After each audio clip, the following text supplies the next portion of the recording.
Alright, Internet Desitins, we're back again here. Another amazing episode of running and then clicking a few times and then running again. I know how exciting every moment this must be. You're on the edge of your seat, quite the thriller. I know I am. And yes, with that, so let's see, what's today's topic? People have been talking about this concept called the wall a lot recently, and I thought I would flip it on its head and give my unique take about what it is and how it's impacting people in relationships. But I'm not going to talk about the one most people talk about, since everyone seems to kind of focus on this whole, she hit the wall, female wall thing. And, well, yeah, that's something general. Well, that's very specific, actually, but I'd like to generalize it and then make it expand to men as well and describe the male wall and what does the wall really mean. So I think that's a good place to start, and let's talk about what the wall is as far as like a modern day context or in a relationship. So the wall I would define as a point where you stop being loved innately, let's say by the opposite sex, or as far as a relationship context. You're not going to get by with just being you. Like, you being you is not enough at the point when you've hit the wall. For instance, for a woman at that point, most people would define that as when they're no longer capable of providing a man with a family, for instance. So men ideally want a family out of a relationship. I don't think that's crazy to say, right?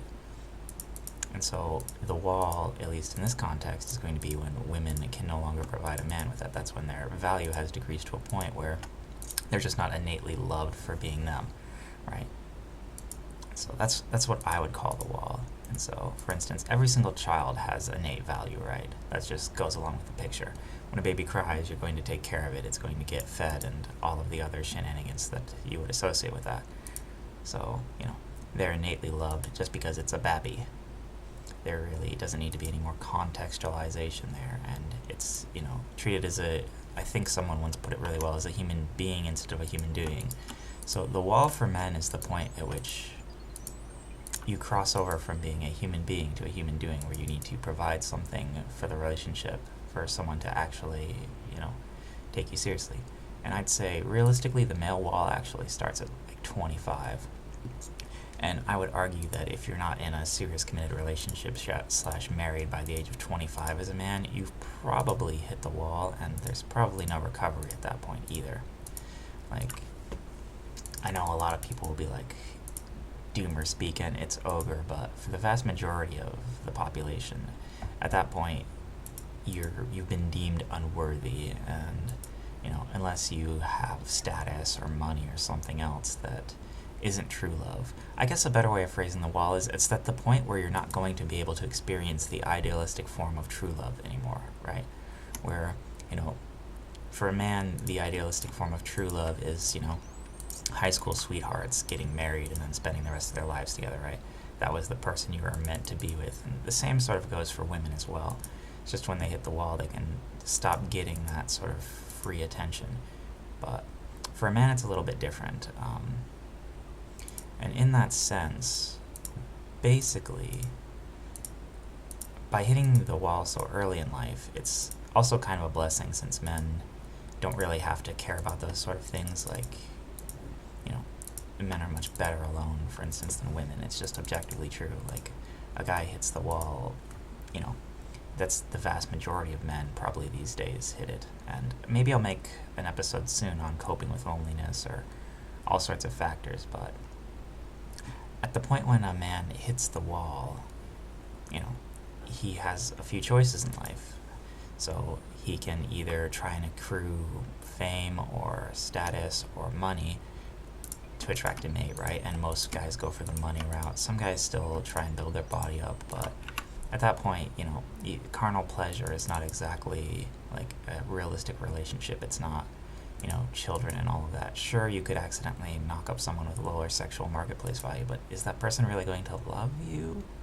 And that's what I think the major issue is, and it's not really a satisfying endeavor. Like, these men that hang around like I want to use the good essence, that hang around, say, like a 30-something single mother, both people in that relationship know there's no true love there. Like, they're being deceived. The man is being used for his resources, and the woman is trading her body for those resources, right? It's not pure idealistic like a relationship earlier in life. And there's a lot of innate value actually on youth for a man as well that I think is overlooked, just because a man can exchange currency or fame or whatever for, personal intimacy later in life. And a lot of them don't really consider the implications of that. Men might not lose like their pair bonding ability for breeding with multiple women, we'll say, but as far as their time and the ability to have true love, I think they throw that away if they go on a promiscuous relationship spree. It's just my opinion, but if a man doesn't involve himself in a serious long-term relationship early in life, the statistical effects of that are going to carry over. Like, sure, the woman's body count and a lot of other socioeconomic factors factor into what makes a successful marriage and a successful life partner, but I would say the highest chance of success is starting early and then staying faithful to two partners. And in the West, we've kind of strayed away from that idealistic model where, everyone is just in an atomized society being hyper promiscuous with everyone else, right? That's what modern day relationships are. And, the vast majority of, obviously Pareto distribution is going to take effect, then it's only natural. If the vast majority of women have access to the highest caliber of mates, they're all going to congregate around the same mate. And it is innately true that human beings, if you just look at instincts, like females would rather share one successful man than have, a not successful man all of themselves.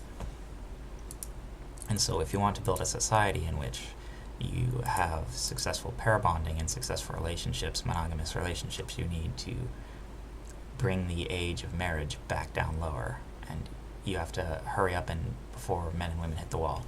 The reason the wall has exploded as a concept as of late is because the male wall and the male gaze, etc., have gotten so low to the point where we are now. Before, I would argue, a lot less was expected of people in earlier ages. A lot of people will say the exact opposite, that people, had much more, religious expectations on them. But when you really think about the actual practical applications and the stressors on someone's life back in, the 1900s, 1950s, so we'll take America as an example, the things you needed to do to be successful in the world were much less than current year, and the penalties for failure and the time scale was actually a lot shorter. We've drenched ourselves and all caped ourselves in this technology, and it's allowed us to push relationships and a number of things back untold decades, right? There are women now that can get pregnant at 45 with the help of technology, sure, but and there are consequences to that and all sorts of things, but that really hasn't helped. That innately human value and attraction has a very finite time scale, and it's sort of how to describe it. So if you've ever been held back a year or seen kids that can only play with kids that are a little bit younger, right? The kids that are unfortunate enough to be in that circumstance, they're not, innately valuable, and there's always going to be issues between, why am I getting that? I don't need that. Really need to fill my bank. Or whatever. Derp. Why am I trying to deposit that? With the left click, I'll never know. But anyways, so those kids that are emotionally stunted slightly, they fall off a time scale and they kind of never recover. And relationships are the same way. There's a very specific developmental pattern you need to follow if you want to have a successful relationship and a successful life in that, modern traditional sense. And the technology and increasing the availability of all of that stuff, and the further focus on education and delaying a lot of these things in life has gotten it to the point now where there's almost no time at all to build a successful relationship. And I'm not sure if this is by design or just an accident or just society being ignorant of, how to build itself properly, but the result of that is that, now unless you specifically focus, for instance, as a man, on accruing a wife and kids as early as possible, the possibilities of you finding that true love or hitting the male wall are extremely, extremely low. Like, sure, guys get married in their 30s. Women still get married in their 50s, but are they really valuable? Are they really happy relationships? I fail to see exactly how all of this is working out. Nothing, is story tale, or nothing is ideal in any of these scenarios. It's very less than optimal. And the only way it really seems to work out for a long-term society, like instead of having a society that grows instead of one that shrinks, is if you have early on monogamous partnerships between men and women that build societies and families, and then, they go and they can mess up their life later in life. Like, my parents were married for 33 years, and my father was 44 when he got married to my mother. Now, was that a successful or happy relationship? No, he had fame and status, and that's how he was able to do something like that. And it stayed, which is the exception. Like, my mother, a little bit BPD, a little bit crazy, but, she's a good person at heart. Like, a lovable person, really chill. So, he was lucky, and I'm sure that's why he stayed, is because of how chill she was, right?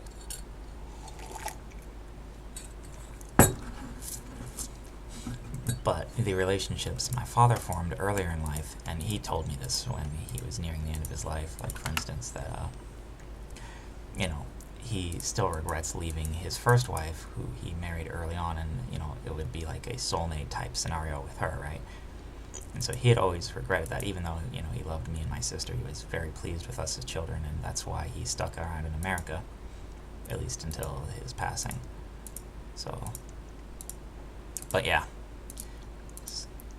And so you can still make it work, but it's not really going to be nearly as successful. And your highest chance of success is always going to be very early on. And if you refuse to go about that, if you play with women or whatever, mess around with sort of these relationships, the probability that you end up alone, even if you're a high value man, is pretty high. Like, certainly a man doesn't mind settling for like a 5 out of 10 woman that's like a decade or two younger. Like, that's acceptable.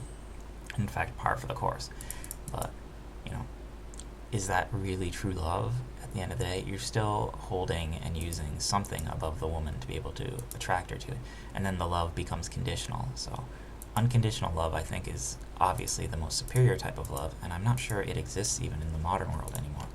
It used to for a long time, when relationships were, pair bonded and death do us part actually meant something, but in modern day, it's pretty questionable, which is why, for instance, me, like, I knew innately it was over about the time I was 25 and still a virgin, and I, hadn't had kids, hadn't had a family. I knew at that point it was pretty much over, and so I just kind of, stopped focusing on relationships so much and started focusing on, other things, my hobbies. I kind of, at that point, I had enough money to become a NEET, so I kind of did, and I still do. I don't even know why I work anymore. I should just fucking quit. Like, it's pointless. Even though it makes me feel good helping them out, it's still a tremendous waste of time to make someone else rich. Like, why bother with it? Even if I'm personally well off, it just doesn't make much sense to continue. But yeah, I probably should. I'll think about it though more. Maybe my opinion will change on it, but certainly. But yeah. So if you're a younger guy out there listening to this, one, don't take relationship advice from anyone on the fucking internet. My God, but fucking pouch. But if you are going to do it, I would say take a relationship advice from, thousands of years of human evolution on what seems to work to make successful societies and families.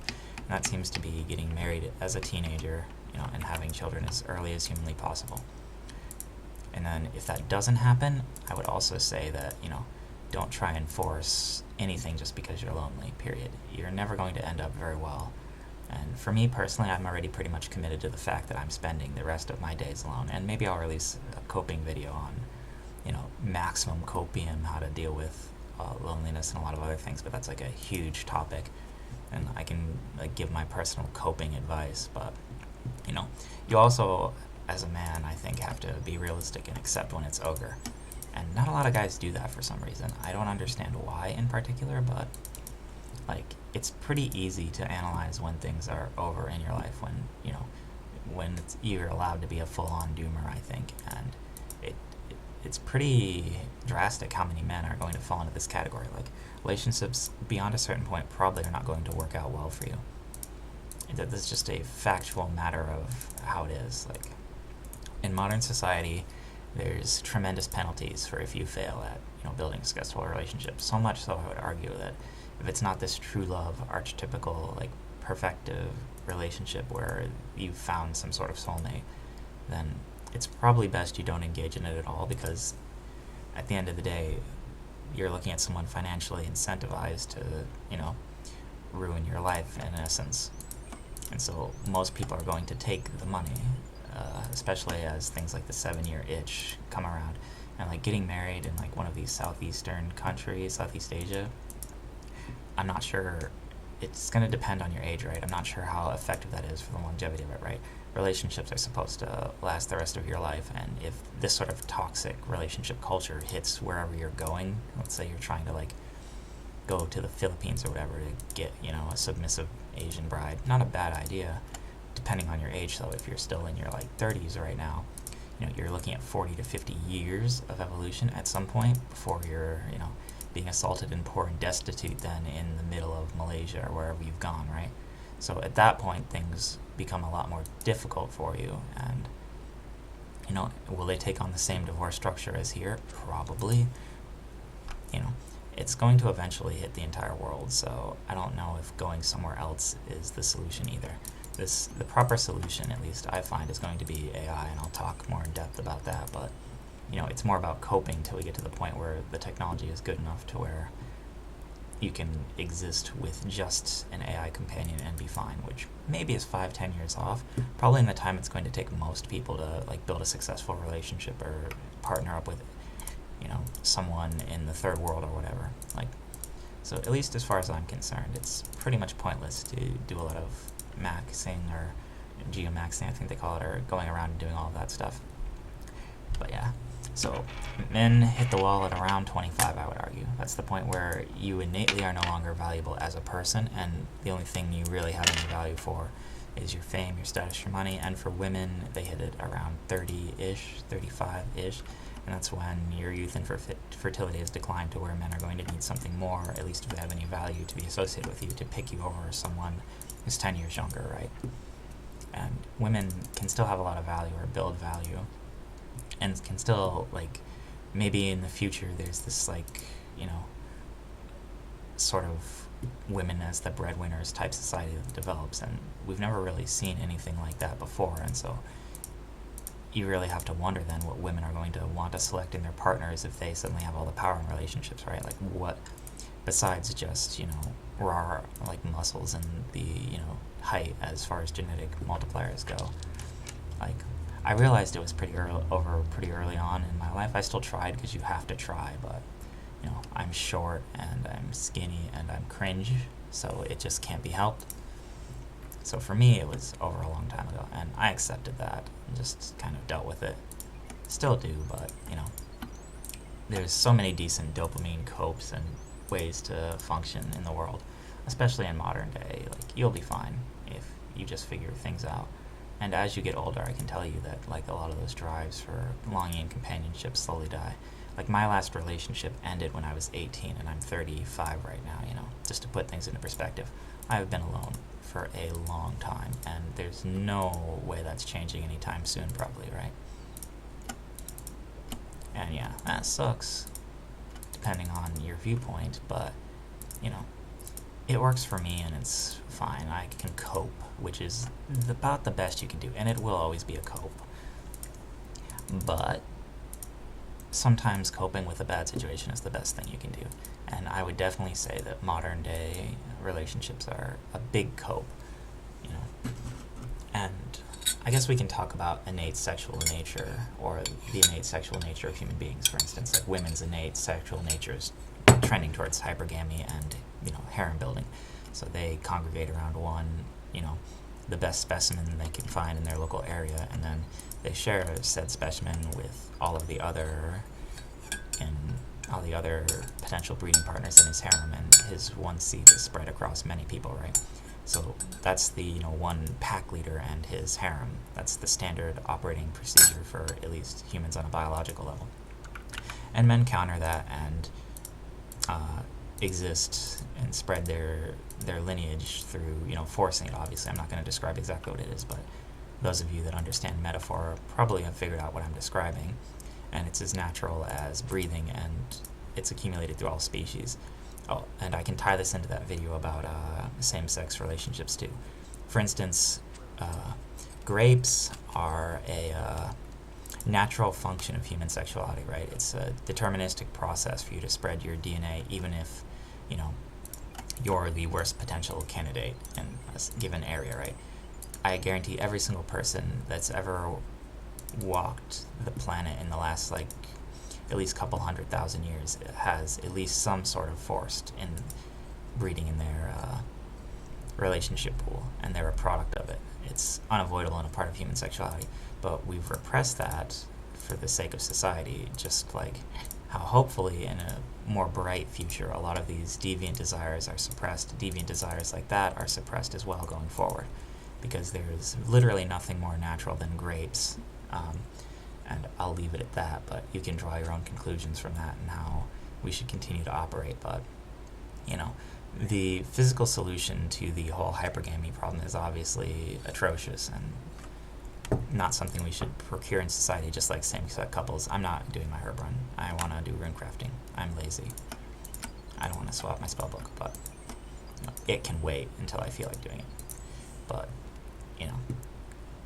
since we live in a society now where there's probably going to be, just because of government intervention, the average female is probably going to have more currency. She might already than the average male coming up very soon, especially with education in the next 2 generations of people. My God. So does society flip on its head? Do women's status and money then, determine their sexual partners, and they compete over the tallest guy and rewarding him and showering him with material gifts or whatever? And then you have the vast majority of men that are off playing, old school RuneScape, talking into a camera, trying to exhibit copium. It's an interesting situation, and it's really a unique situation, especially in society going forward. If I imagine it, what are relationships? Let's pretend that this society doesn't crumble, that we hit some sort of Marxist, praxis utopia, and this is the actual ideal society. Let's just say, for the sake of argument, it is. So what does it look like? What are the complications that arise when you have this sort of fully on hypergamous situation where the sexual selectors are also the richest in the society? And I'm trying to imagine what that even looks like, right? I have to imagine that, it's almost dystopian. I don't know. I see at least when I think about it in my mind's eye, I see genocidal ambitions by the sexual selectors of the species, right? Because at the end of the day, you have a bunch of useless eaters in your society, which is what let's say men of the future might be. So you have a whole population of useless eaters. Their bodies naturally require more caloric intake just because of the bone structure and the differences between men and women. And so what do you do with all of these useless eaters? Right? And I know this is going into full Skitzo Rant territory, but this is where it gets good, right? This is where the reptilians are taking over the government, and the Jewish arch-zombies are running over and using fungus to convert everyone, and the mold growing in your house, etc., is mind controlling you. That's what we call based. But so besides genocide, what happens? Is there a slave class? Are men used as combat or sport? What is the future of men besides just doing the jobs women don't want to do, the physical stuff that the few and certainly the jobs that technology is going to efficiency out very shortly? I think most men work as drivers, for God's sakes, and in physical labor and all of that. That's the best career options for men right now. It's where does society go late term with something like that? Or are men just repairmen by all of them? Are you assigned to someone in some dystopian future hellhole where you exist as this entity that's there to fix some woman provider's problem, and you're just a government issued ID, and they have these forced relationships? maybe that's the future, is like, you know, I don't see why communism would just stop at like the diversification of the job market, right? It could certainly turn towards the sexual market, and maybe the destruction of the family initiates the complete and total destruction of, you know, the capitalist hypergamic model of like sex. So then you have people who are assigned to each other in a sense, and you know, reproduction is still handled by the state. Obviously you have just the highest quality potential humans genetically engineered. Again, my dystopian thoughts, I'll think about it how I want, but it could be an interesting book. Someone might want to write it. It'll play into those like those 50 Shades of Grey types, but with some sort of macroeconomic scale to it. And I'm sure someone has to have written books now already about the potential Marxification of the sexual marketplace, right? That seems so natural to me as an end result of all this. I'm going to look that up. If not, I might actually, if I have a lot of free time in the future, let's say I retire, that's definitely a book I could write. It could be a fun idea too. But yeah. See, I think that's probably good enough for this Skitzo Rant, though, before I go off on the deep end.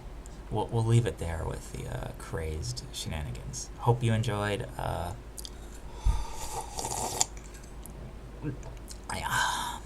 Yep. I know, I have to increase my SMV by doing that. Peace.